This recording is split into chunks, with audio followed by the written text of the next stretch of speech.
Well, thank you very much, and I think we're off to a great start, so I want to thank everyone that's being here today, and I particularly want to thank Northrop Grumman for sponsoring today's meal, and thank you all for being here with us this week here in San Diego.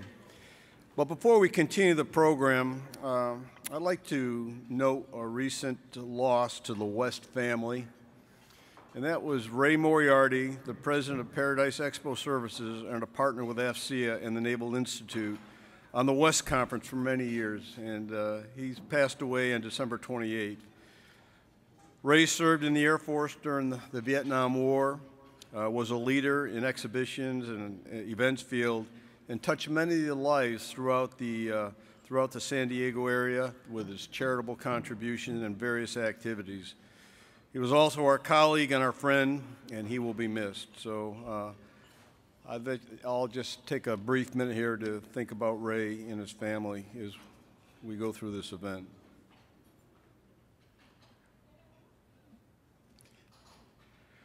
Again, for those of you who haven't had an opportunity, there's a membership booth outside for both AFCEA, United States Naval Institute, and we would welcome your joining us and supporting us as we go forward out here. So when you have an opportunity, the booths are out front.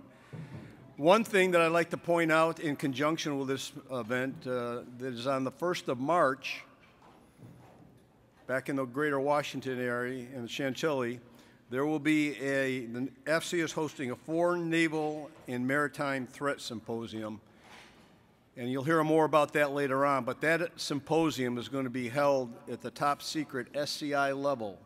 So it'll give you a good opportunity to get some of the insights that you might not ordinarily get about the world as it is, not necessarily the world we wish it was as we move forward here.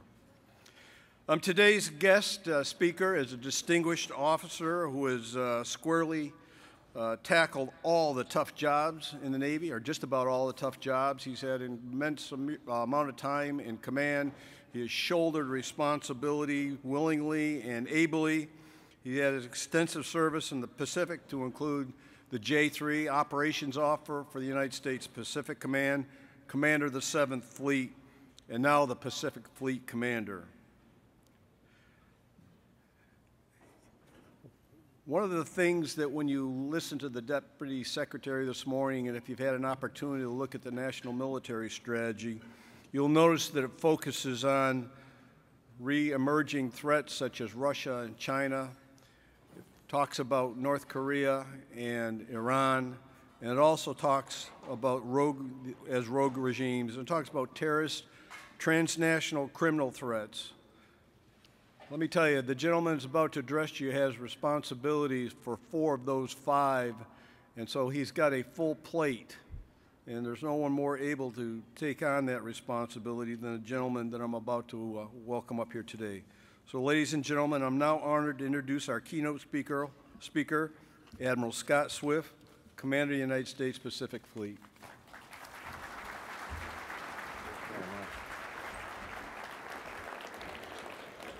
Hey, it's great to be here back at West again. Bob, thanks for the kind introduction and the leadership of AFCEA here, and Pete, having USN here, the great support that you continue to provide those of us that continue to wear the uniform that you took off. It seems like just yesterday.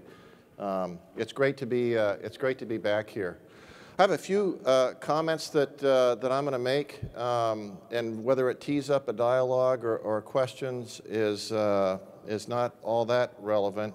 What is relevant are those questions and comment statements that you may have on your mind. So these forums like this are extremely valuable, and I commend the entire West organization for bringing together government, industry, and the military to have a broad discussion not only of the challenges that we face, but collectively how we can get after those challenges.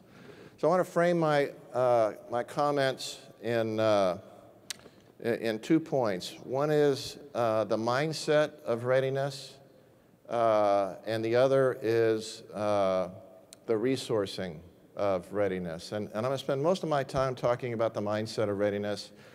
And the example I'm going to share really came to the fore in my mind just having been here in San Diego, back in San Diego. So I arrived on, I think it was Friday for the christening of Omaha, Saturday morning. And it was interesting the number of people that were talking about the missile alert that occurred in Hawaii. It's interesting, the concept, and this is in the idea of the mindset of readiness. And the different perspective that people were sharing with me here in San Diego compared to the perspective that people had in Hawaii. Now, I happened to be driving around to the west shore of Oahu with my wife, and we're going to go for a hike out to Kaina Point. Great place to visit. And the road ends where the trail starts there. The road used to go all the way around the island, but it stops there at Kaina Beach. And so as we stopped, my wife got a text. And most texts I don't pay attention to, but this one got her attention. And so the text was that there was a missile inbound, and it was not a drill or not an alert. You all know the story behind it. And so the first thing she did is, before I knew what the text was, she had a quizzical look at me, and what I didn't realize, she was assessing my reaction to what she was about ready to tell me. And her reaction was going to be based on my reaction. But before she could tell me, my phone went off, and I received the same text. And so my first reaction was frustration, which is probably unlike anybody else's reaction on the island at the time, because I know enough about the process that I would have received a phone call sometime before the text was launched that would have precipitated the text being launched. So try to explain that to my beautiful wife, Trish, when she's convinced that anything you get in a text has to be true. So it was interesting. So I said, look, let this thing play out. If it's real, there's nothing we can do about it. That was a wrong thing to say. A little bit of coaching going on. I meant nothing she or I could do about it. There's plenty of other things that the Joint Force is prepared to do out there. So we continued on with a hike, and she was spending, usually we look across the sea at the surf, it's a beautiful trail, and every once in a while she'd be looking up at the sky, and I said, what are you still worried about? She goes, yeah, I just wondered what it would look like as it was coming down. So a bit of morbidity that was in this as well. But the story behind this is really where the comedians went. And so there was some comedic license that was taken with this. And what was interesting was the comments of the people in Hawaii. And they did not think it was funny at all, the comedy part of it. And they took real exception using words like it's irresponsible to try to turn an event like this into a humorous event. Now, it's a completely different perspective as you get further and further away from Hawaii. And there was concern here as well as far as the broader perspective of what that impact, if it was an attack on Hawaii, what does that mean to us in San Diego? What does that mean to us in the Midwest? And what this gets to is the mindset of readiness. So within the people of Hawaii, there's this fear that had been in the back of their minds because of all the rhetoric coming out of North Korea. There's a robust discussion about Aegis ashore and capability to defend Hawaii. Do we use ground-based interceptors? It's an item of discussion, certainly with the governor and with the state legislator. But it was this mindset of readiness that struck me, which is why I've begun talking about this.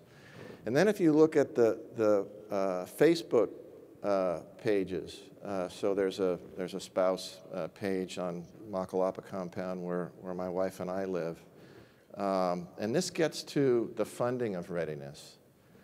So there were families that were asking the question, well, where do we go and what do we do? You know, the basics that old people like me grew up with, duck and cover, and you know, you had your supply of survival food and equipment. None of those readiness actions had been funded by the individual citizens of Hawaii, because it was this sense of this can't be real, and all of a sudden it was very real to them in a text, and now they were reacting. That's not where we can afford to be as a nation. So when I think in terms of readiness, I think in terms of the differences between whether we fund efficiency or we fund effectiveness. So we have to be efficient in what we do with taxpayers' dollars. But at the same time, as a military, we have to be effective as well. So I want to expand on that thought just a little bit. We have to be prepared with a mindset based on the reality as we see them in the military. And we have to respond with our best military advice as how to resource that readiness mindset. You know, Admiral Harris made the comment, I'm paraphrasing him, but he said as his role in PACOM, he has to imagine the unimaginable and assume that it's going to come true.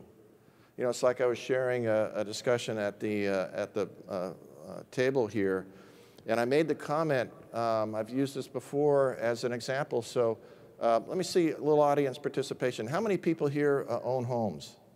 Show of hands. Okay, now raise your hand if you do not have fire insurance. So all you people that own homes, you have fire insurance? How many people think that your house is going to burn down this week? No one? How about in the next month? In the next year? What are you wasting all your money for? Why do you have homeowners fire insurance if you don't think your house is going to burn down?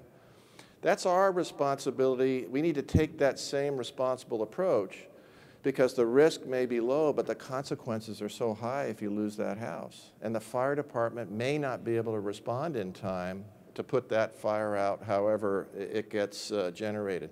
That's how we need to think in terms about this readiness mindset and how do we resource that readiness. And it goes to Admiral Harris's point about imagining the unimaginable and then making sure that we're prepared for that.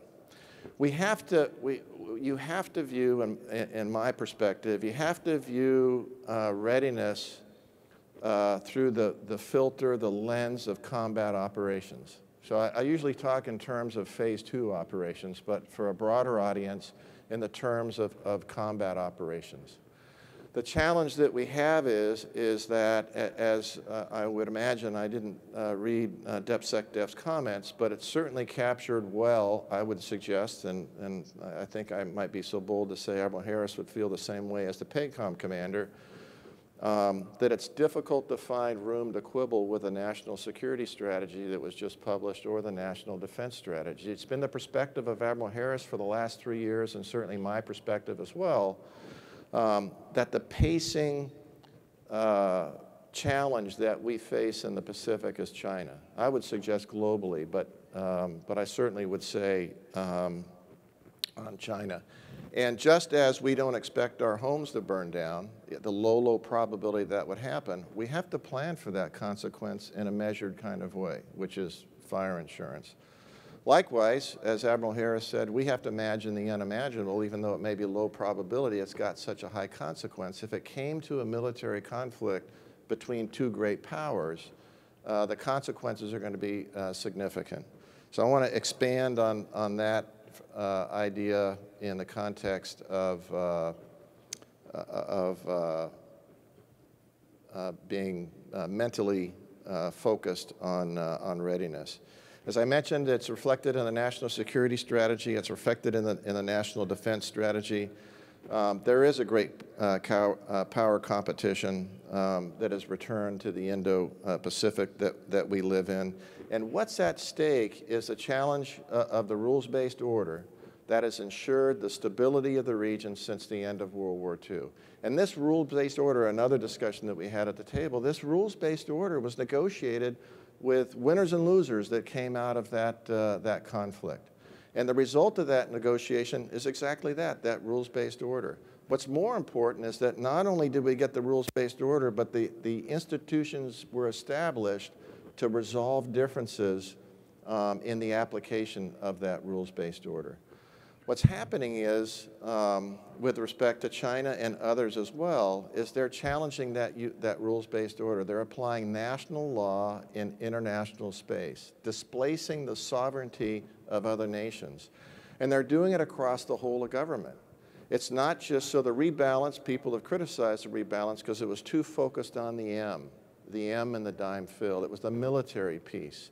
And there wasn't enough diplomacy, although I would argue that our State Department colleagues had done a fantastic job. Certainly my experience as a 7th Fleet commander and the 3 years as a Pacific Fleet commander, the ambassadors throughout the region, the key leaders back at State in the Pacific with responsibilities in the Pacific were fantastic partners.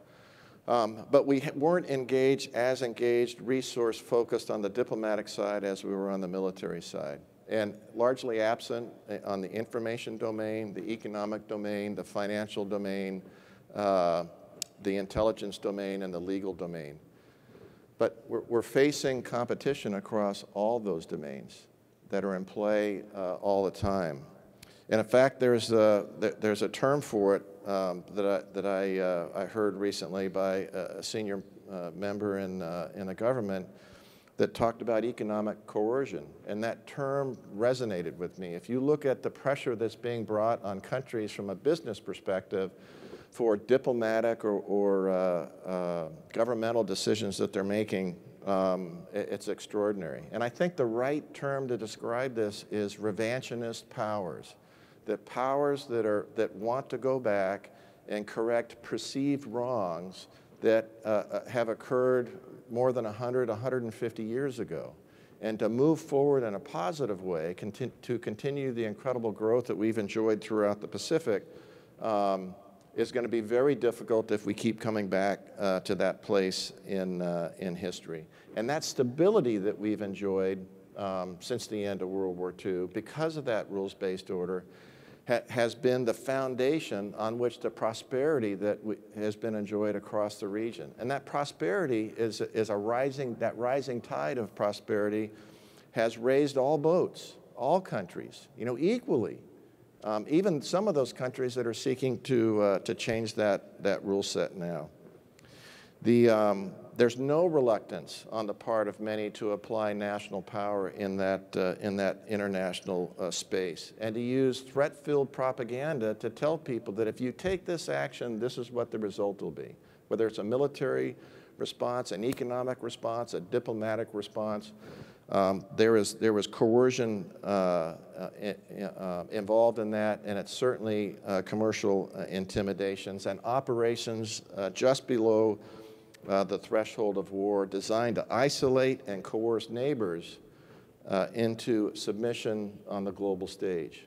And there's multiple examples that you can see that occur just on the front page of any newspaper around the globe. And it's what strikes me as China's commitment to actions to apply, then enforce their national laws in that international space that is so compelling, displacing the sovereignty of others. So with that as a background, when I think in terms of the readiness of the Pacific Fleet, what I try to inject into the sailors of the Pacific Fleet is the mindset of readiness. We don't want to find ourselves in the position where if our fears become reality, we haven't put the mechanisms in place to address those fears. We don't want to be where we are, and I know the governor is in the same place, and others, leaders in Hawaii. Certainly on the military side, we've been in this place for a while, where we're surprised with a text that comes across a phone. that suggest what your worst fears are now reality, and the first question that you ask is, what do we do? As opposed to execute the plan. That's where we need to be, certainly as a military. That's where we need to be as a Navy. I made the comment in one of the interviews I did on Saturday after the Omaha christening is that no disparagement meant towards the other services, but the Navy's not a garrison force. And the Navy's charge has been to look after the U.S. national interest at the leading edge of that interest, forward, especially in those areas where it's being most challenged, especially in those areas where it's being challenged by peer competitors that have the power, that have the desire to change that policy. And we have to do it on behalf of others that don't have the power to stand up to those forces.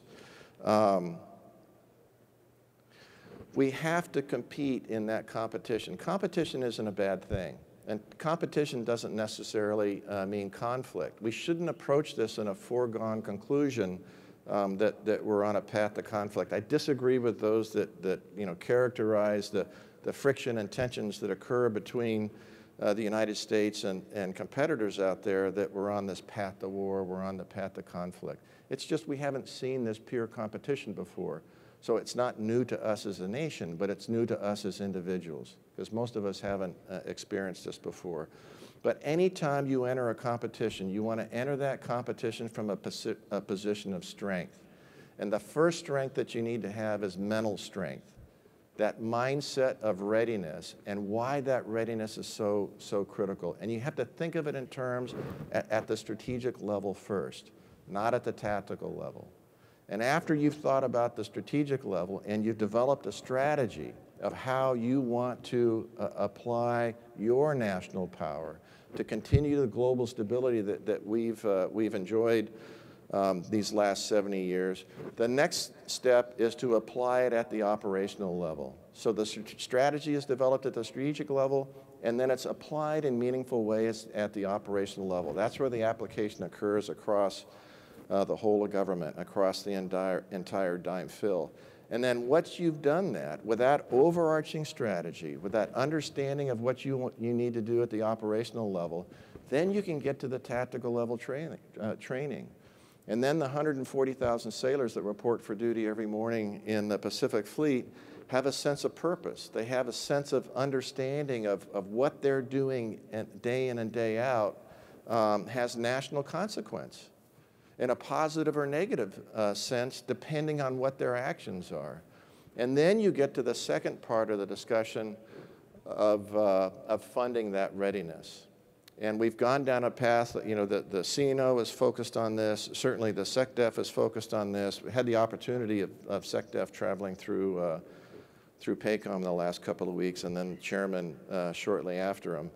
And the other service chiefs as well are focused on this. We've got the defense committees in Congress that are acknowledging the impacts of sequestration, of BCA, and of continuing resolutions, and the insidious impact that it has on training. When people ask me about what are the impact of sequestration and the BCA, those other elements, they talk to me in the sense of what's happening today. I'm not worried about what the impacts are today. We'll work through that.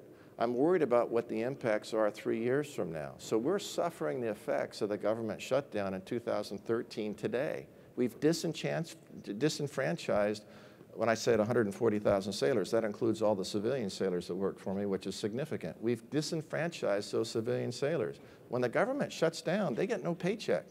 They can't make mortgage payments. You don't write a letter to your mortgage company and saying, well, the government shut down, I didn't get a paycheck, I can't pay my mortgage. So the implications that we're facing today from a readiness perspective go all the way back to 2013. And the CR process that we're going through, we're going to continue to live with those challenges going forward in history, in certainly the next 3 years or so. And that's why CNO has been so clear in his testimony that one thing that we need to fix is get to a budget. so we can make plans and so industry can make plans. Industry has a heck of a time supporting us in uniform. I lost 3 ship avails this year. Could not do the maintenance because no company would bid on the contract because there's no guarantee there was any money behind it. So that's readiness that we canceled an in-serve. That's readiness that we're going to have to make up at some point in the future. And it's not going to be with just a click of the fingers. Let me close on the point of on this point of funding readiness and how critical it is to think in terms of both force generation and force execution. So force generation is what we do with manning, equipping, maintaining the force. We generate readiness. The other side of the equation is force employment, is what we do as operators. Now, I've been very fortunate, other than 2 tours where I did requirements, I've been an operator my whole career. So Admiral Gortney unfortunately wasn't able to make it today, my understanding. So he's the father of the OFRP. You know, he's the guy that came up with the readiness kill chain. But he's the first one to tell you, I wish he was here, he's not a math major. I'm not a math major either. So he forgot that in an equation you need an equal sign and you need to balance something on the other side. So he was focused as FFC in the readiness kill chain. What is that kill chain that produces readiness from the time long lead material is bought until that part is on the shelf and ready to be installed? And then on the other side that's where I was working on. It's a wonderful place to be. And so he had a readiness kill chain. I was working on the kill readiness chain. I was an operator. So I was consuming all that readiness that Shortney was building. So the magic of naval power is the naval headquarters, the maritime headquarters. It's made up of the maritime headquarters side of the house. They generate readiness. And on the other side is the MOC, the operations center. They consume readiness, force generation, force employment. We've got to get in balance. And it's critical for us in uniform to take this on and do it ourselves. Operating for operating's sake is not going to take us where we need to be in the future. I'm back to the strategy piece. Figure out the strategy, go describe what that looks like in an operational context, and then you align what you do tactically to support that, the operational design, and from there to support the strategy. So there's no easy answers out there. I don't see manna from heaven coming and we're going to have this incredible wealth that's going to be dropped on top of the military for us to fund the things that we need to do to go forward, which means more responsibility for us. We need to be realist about the world that we live in and then get after that. The problem set that we face that's presented to us based on those realities of where we are funding, balancing operations against our ability to generate that readiness. Let me stop at that point. I said I did want to get to your questions. Whether you've got specific questions on anything that I've commented on here today. Unfortunately, I missed the panel. I heard there was a great discussion with the TICOMs at their panel. So free target here. We got a microphone up front. Who's going to be that first individual that has the courage to throw the first stone?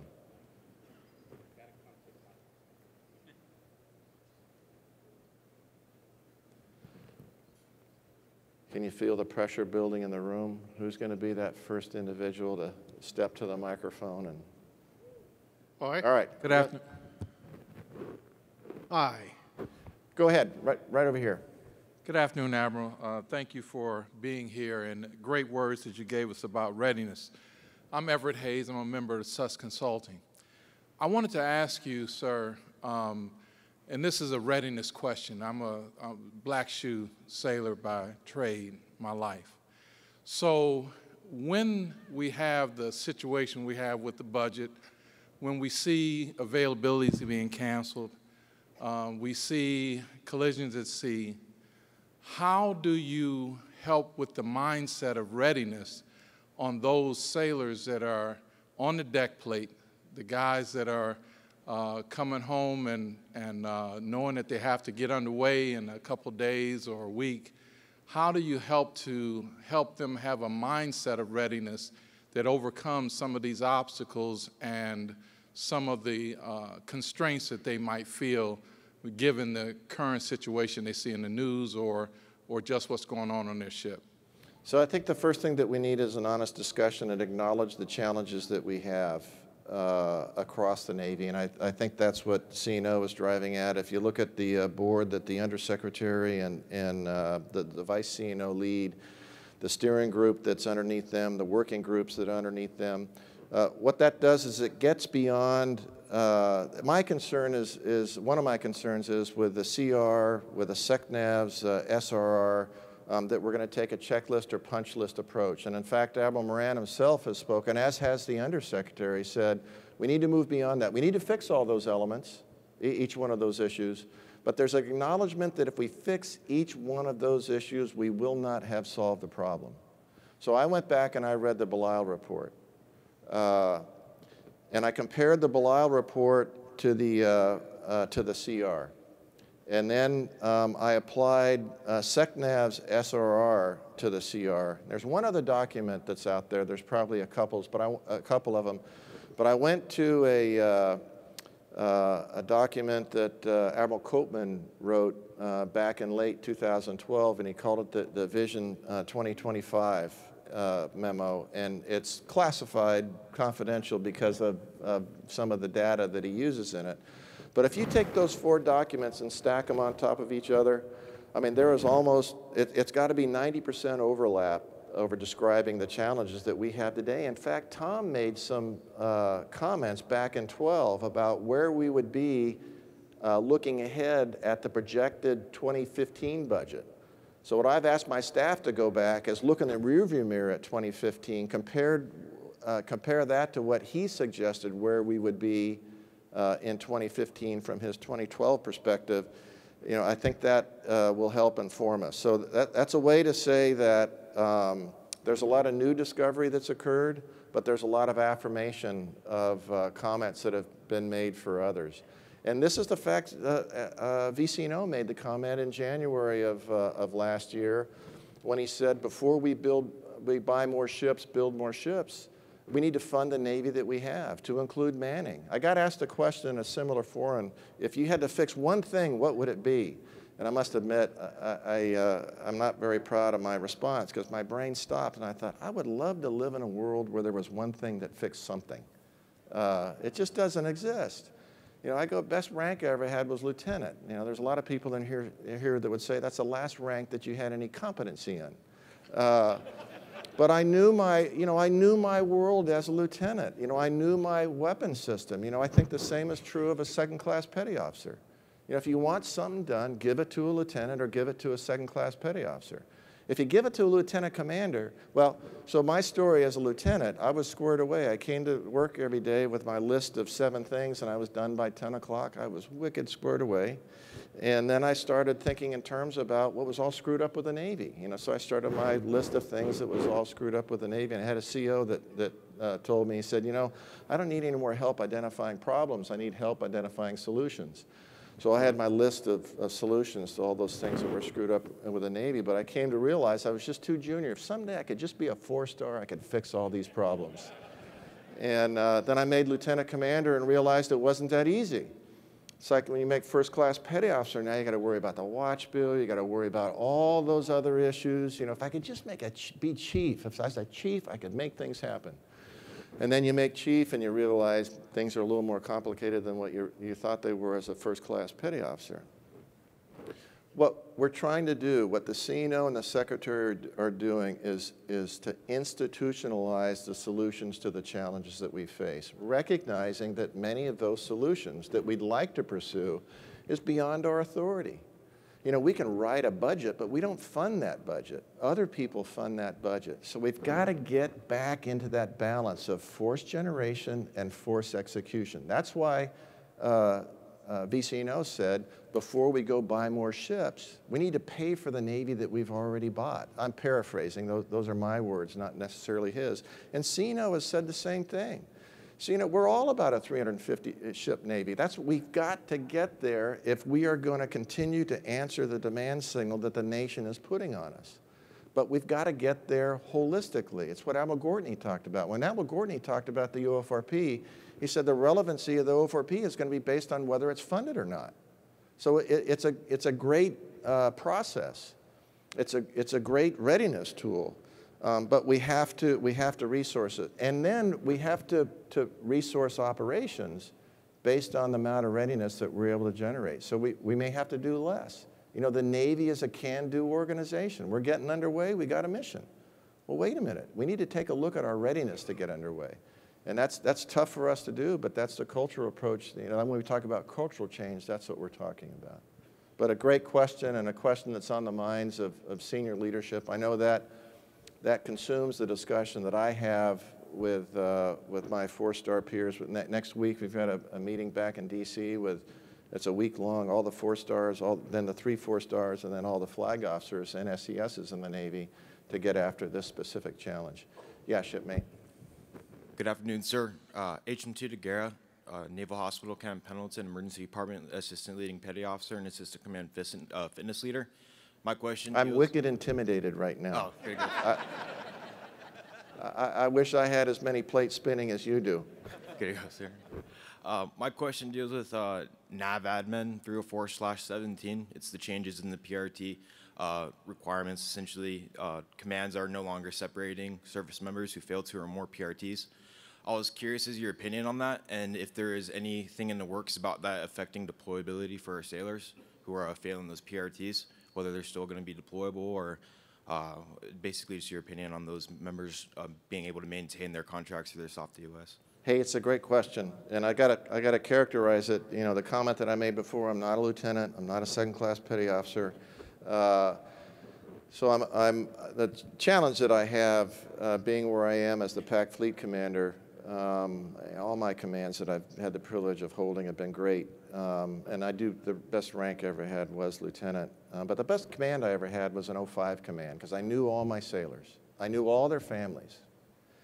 Husbands, wives, and kids. I knew what their aspirations were. I knew what their challenges were. You know, I knew where they needed support. You know, around 250 people in the command. And my next command was Major Command. I had 2,500 sailors that were all up and down the West Coast. So the ability to reach out and touch sailors was a little more difficult. And now as a PAC Fleet Commander, you know, this is a little bit larger audience than I normally speak to, but it's not uncommon to talk to 1,000 sailors at once. It's very uncommon to have, you know, a back and forth one-on-one such as this. I think one of the most powerful statements that leaders can make is, I don't know. And we're not willing to make those statements. We think that, you know, because I'm a 4-star, I've got to have all the answers. I mean, I already told you, I had all the answers when I was a lieutenant. So now I rely on my Fleet Master Chief, Honea, to stay in contact with the deck plate and keep me connected. You know, all these people have melted away in my mind. This is a one-way back and forth conversation between the two of us. But look, we've got a manning challenge in the Navy. That's where CMP was coming from. So everything is on the table. So right now, if you take a look at, I won't go through all the math with you, but Milius is coming out to, any Milius sailors in here to put you on the spot? So Milius is getting ready to deploy and become an FD and FJ ship. Now, when she was designed with a little more than 300 sailors for her warfighting complement. She's down around 240-something now. If you take that in time-wise, so she was designed, that ship was designed using a metric of a 70-hour work week for a sailor. She's up at 80-hour work week now per sailor. That's 10 hours. In fact, I think if the math right, it's over 13 hours difference if she was fully manned to the warfighting requirement. And there's reasons why we don't do that. Manning's going to go down. You know, CMP's been clear about this. Admiral Davidson has been clear about this. Our manning is going to be less in this year than it was last year. It's going to be less in 19 than it was in 18. It's going to turn the corner in 18, and it's going to go up pretty steeply. But in 2020, at the end of 2020, we'll be back at the 2017 levels. So where we are with circadian rhythms, where we are with making sure that sailors are getting time to rest, it's critically important that we continue those efforts. But what's most important, remember the issue about if we had to fix one thing? I've got an answer for that now. Fix manning. So this is part of the issue to fix manning. We don't have the time, I don't think, to get it perfect. So in answer to your question, do I think the new admin is perfect? No. But I think what it replaced was much more imperfect as well. So it's not a one-size-fits-all. You know, Marines, you know, their PRT standards have to be very tight. Same if you're a soldier. Less so from a Navy perspective. I would even be open to going down kind of a rate-specific perspective. What's important, a broader term which is more important, is health of the fleet. So it's physical health, it's mental health, you know, emotional health, it's intellectual health. Are we providing the training that's necessary for you to be a success, not as a second-class petty officer, but as a first-class petty officer? Are we giving you the quality of life, the time off to pursue the things that you want to do to make you a whole person, to enable you to be a whole sailor as well, to more fully support the mission that we challenge? So I'm probably the wrong person to ask the question. I've got friends that love working out. I hate working out. I hate it with a passion. But the problem is I love to eat. So I think my natural body weight is around 300 pounds. I couldn't get through an escape scuttle. You don't want me the first one through in that situation. But I work out because I've got 15 minutes to make a first impression. And we judge people by how they look. So if I don't look physically fit, I'm at a detriment in the conversation that I want to have with you right away. And that's not fair, because everybody isn't built like I am. And they're still wonderful sailors. So the standards haven't changed. You know, you still need to be able to execute the physical elements of the mission, whether it's lifting a hatch, whether it's pulling a shipmate up through a scuttle, you know, whatever it may be. But I think CMP's got it exactly right, and obviously CNO approved it, that in this period where manning is more critical than the specific elements, you know, the physical elements of those sailors. Relaxing those elements, I think, was the right approach to take. Long answer to an important question. It's not a question, it's a dialogue. So we need to continue this dialogue across the Navy, because we'll continue to tweak this as we go forward. CNO's committing CRs and BCAs and all the rest of that aside, when I talked about the projection about where we're going on manning, that's assuming that we have a budget. All bets are off if we don't have a budget. But hoping that we do get a budget, we're going to revisit, I'm confident, the PRT piece and tweak it, you know, back and forth until we do have it right. Thanks for that question. Thank you, sir. Who else has a question? In the back, right here, yeah. Sir, Sidney Friedberg, Breaking Defense, evil media person. Let me ask, you mentioned two things I want to ask you to weave together. One is this readiness mindset that has to go down to every enlisted sailor. The other is this great power competition and preparing for the nightmare scenario. How are you changing training, exercises, schooling, so that everybody from, you know, the flags on down is getting demonstrably more ready for that nightmare scenario, so we're more likely to deter it from ever happening? Well, first of all, I don't think you're evil. But I'll wait and see what you write after my comments before actually, I'm kidding when I say that. You know, one of the things, we've all sworn an oath, those of us that have put the uniform on to defend the Constitution against all enemies, foreign and domestic. And I think we all agree freedom of the press is a critical element of the democracy that we own. Look at how China pursues propaganda to their own people to remove those liberties. So I very much appreciate what you do and the commentary that you generate. So.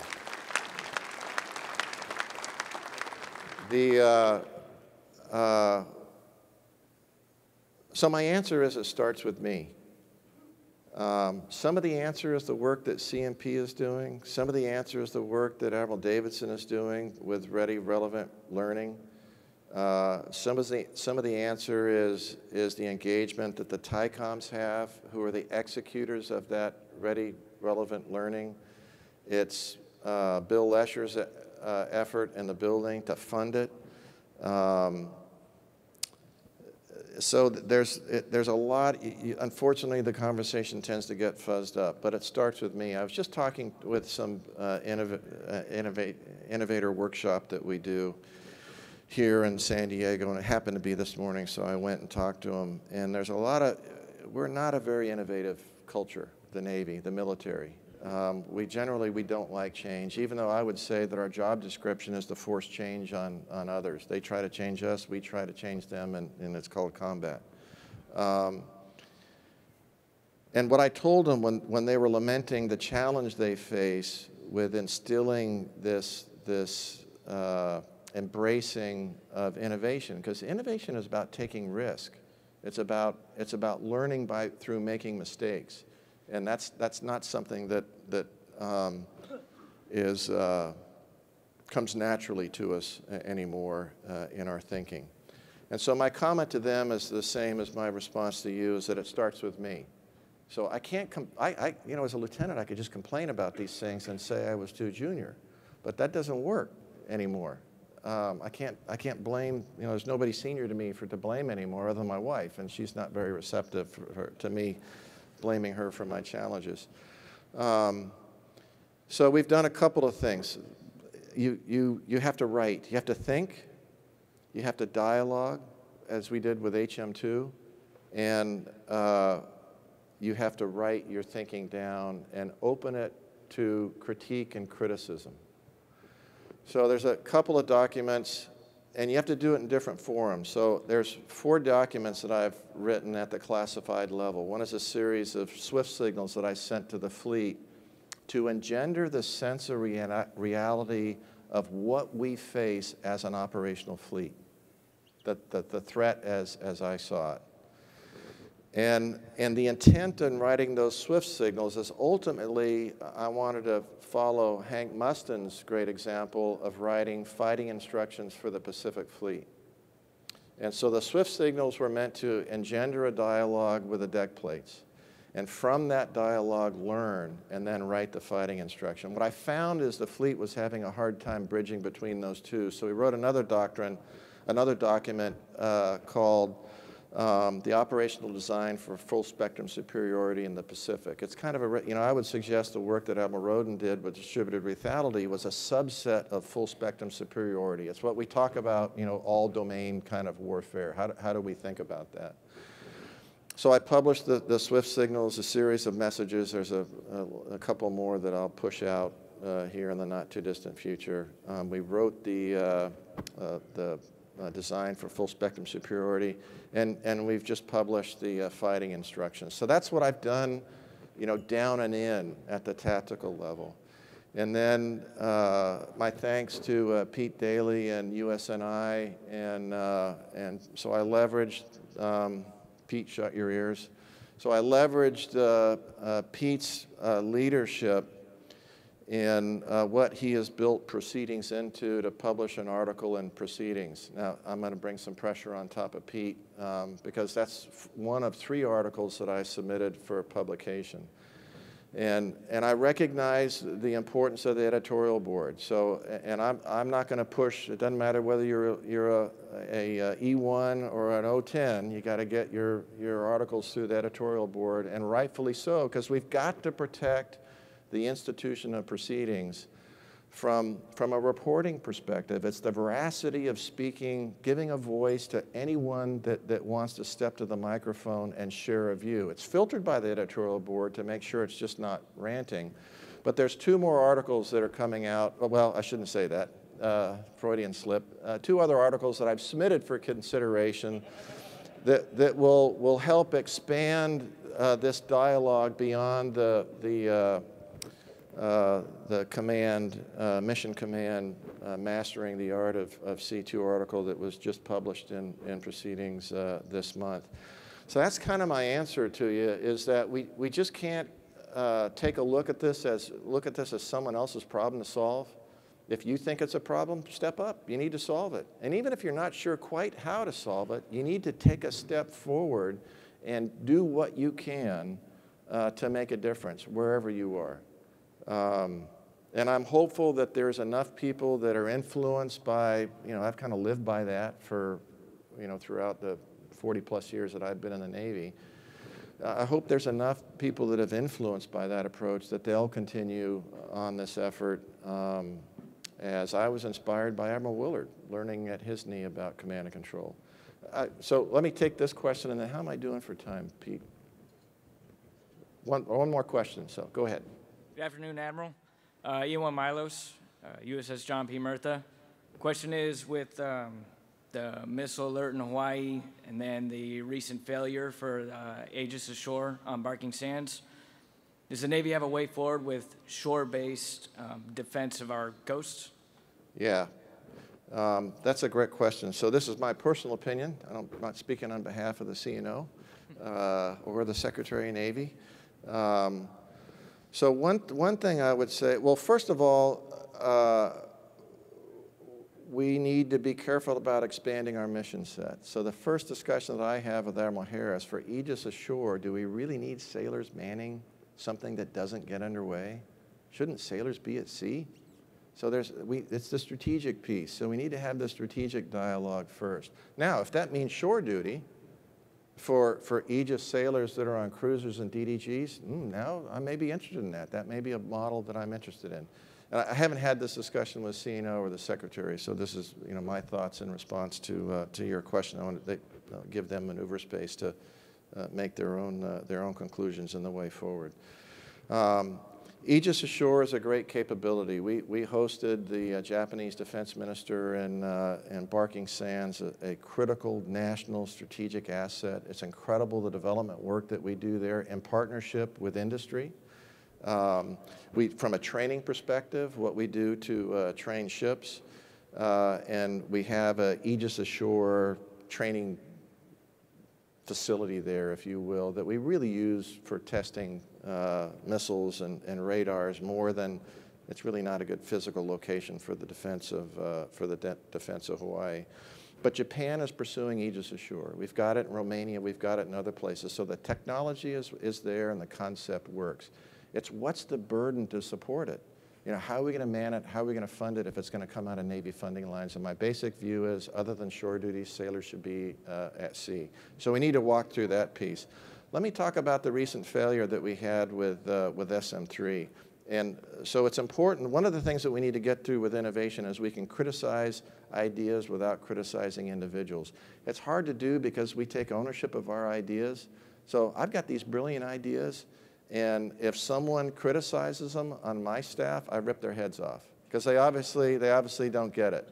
I keep bringing my wife up. My wife's on an airplane right now, so I know she's not aware of any of this that's being said, and my staff, I'm confident, won't appraise her of me using her in vain. She's the one that challenges me all the time, which is actually one of the reasons why our relationship is as strong as it is. But here's my critique. I would suggest that was not a failure. It was a learning event. If we treat it as a failure, we're not going to learn from it. So I'm not going to go into the technical details. I'll leave that to MDA and that great team to talk about that. But I can tell you I'm highly confident in the mechanism of that failure, and we're going to fix that. It's what we were testing was actually validated in that test. We needed the rocket motor to continue to function, to get to the end game, so we could say with confidence that we've got that right. But that's what innovation is all about. Where we are with defense of the homeland, with missile defense, is at the leading edge of technology. And we've got North Korea that's pushing that leading edge even further ahead than what it would be occurring otherwise, which makes it very challenging for us to make sure we're pacing that threat as we go forward.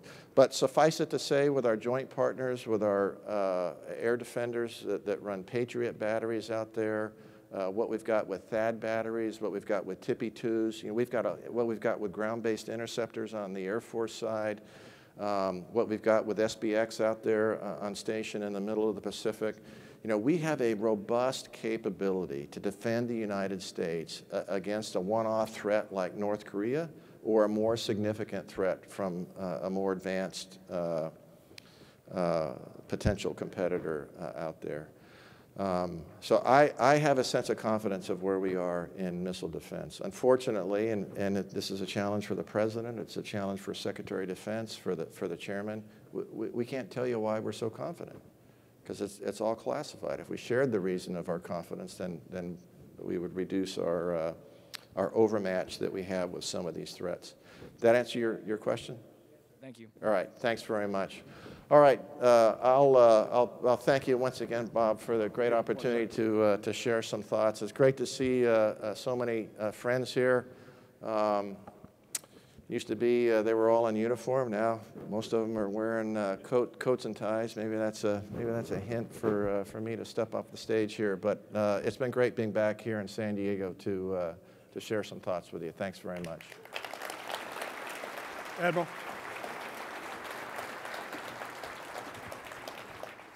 Admiral Swift, again, thank you very much. Great way to start off talking about effectiveness versus efficiency. And we got the risk versus consequence challenge as well. And again, appreciate the candor with which you address the challenges that are out there that you're dealing with, and your candor with the threats as you see them in an unclassed manner anyway from this part of the world. And I think we all need to understand that this is a rough neighborhood out here. It's getting rougher, and we want to thank you and the men and women of the Pacific Fleet for everything you do on a daily basis to keep us safe.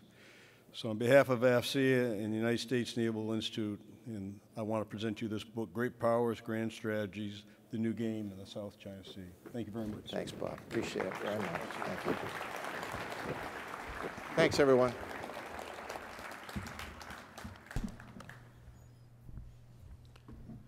Thank you all for attending the Luncheon Keynote. We now move into a break in the exhibit hall.